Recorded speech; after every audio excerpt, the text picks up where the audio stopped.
Ito na ang pagbabalik ng Justin Show, muntik agad madapa yung kalaban. At mayroong mga bagong tricks itong si Tutoy Alley-oop sa sarili, biglang tumingin pa. Kaya maya lang, ito na, tinatanggal niya na naman yung sapatos niya. Na times 10 yung bilis, hindi na malaman ng kalaban saan pupunta. Grabe, mas lalo nang lumakas yung legs at pag lumipad talagang hindi na masabayan. At tinapon sa pagbabalik na tandem nila ni Bao.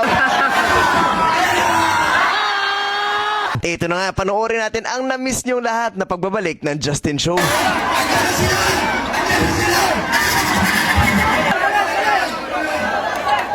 Grabe, nagkagulo agad dito sa court.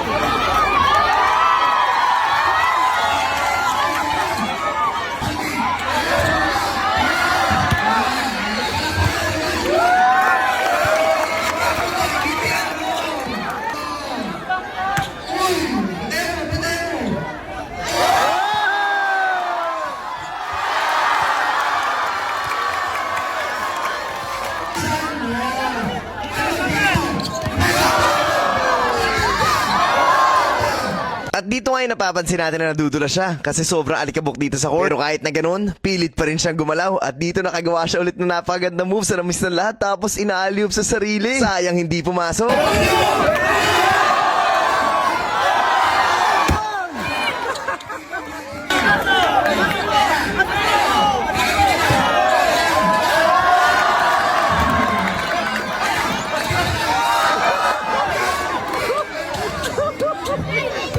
Hindi talaga siya makagalaw dahil sa sobrang dulas ng court. Kaya naman ito na, katulad ng dati, tinatanggal niya na yung sapatos niya.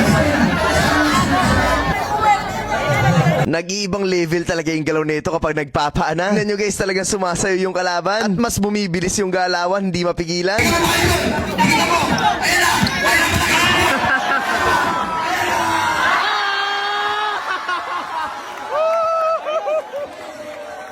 Kung dati isa lang katandem niya, si Bao lang. Ngayon dumating pa itong si Vince kaya lalong hindi na mapigilan. Grabing sayang nangyari sa pagbabalik nitong Justin Show.